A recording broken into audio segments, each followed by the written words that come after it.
Good morning, everyone. So, once upon a time, there were these two boys, aged 8, 9, maybe 10, two brothers. They were known in the neighborhood as pretty much the terrors of the neighborhood. If anything ever went bad or went wrong or went missing, it was always these two little brothers that were blamed. And for good reason, because it was usually them. Parents even knew that it was them. So, one day, a new priest comes into town. He's known to help reform young men and get them on the straight and narrow and all that good stuff. And he's been pretty successful with helping to reform some other children. So the parents of these two boys set up a meeting for them, get everything going, because they want their boys to be little angels, little saints like we always are. And so the younger brother, because the older brother gets to decide what the younger brother does, the younger brother has to go first. And he sits down with the priest in his office, sitting across from him at the desk. And it's obviously confidential conversations take place, but the first question the priest puts to him is, where is God?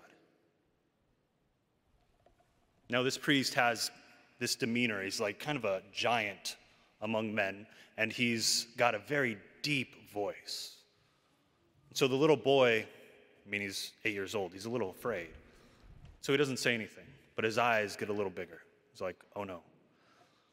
So because the boy isn't responding, the priest says again, where is God? The boy's eyes just get bigger and still not a word. Until finally the priest, fed up with not being responded to, points, wags his finger, puts his hand in his face, where is God? And the little boy jumps up out of that chair, starts screaming, and runs out of that office. His brother runs into his brother on his way out. His brother, what's wrong? What's wrong? What's going on? He's like, well, we've really done it this time. God's missing, and they think we did it.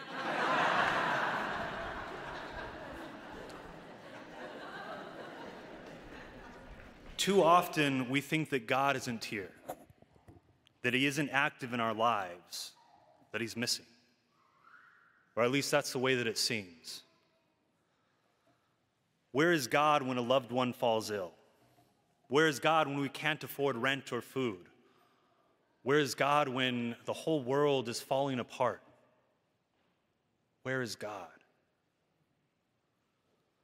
The funny thing is, just like in the gospel today, he's literally walking right next to us, speaking to us, and we just don't realize it.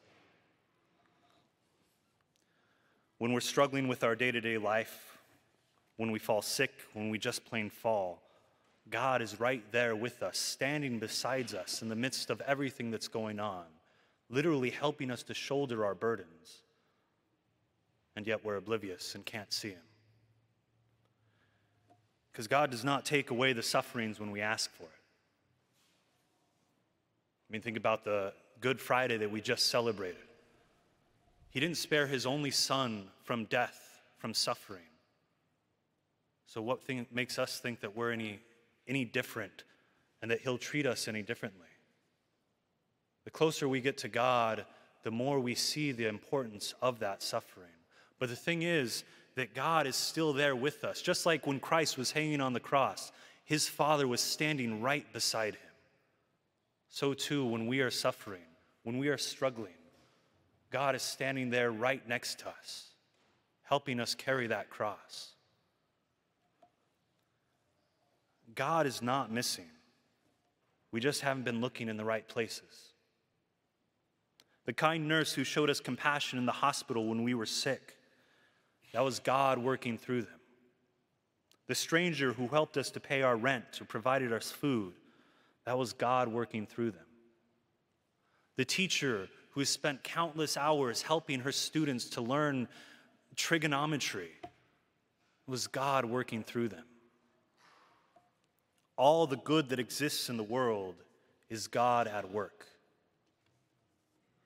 In the gospel today, we hear how the two men on the road to Emmaus finally recognized Christ, God himself, in the breaking of the bread. The breaking of the bread that we do here today on the altar and at every Mass and on every altar throughout the world. The same breaking of the bread, the same sacrifice of Calvary. If we can recognize God in the breaking of the bread here and now at this Mass, in the Eucharist, our highest good, we can begin to recognize God's work in the rest of the world too.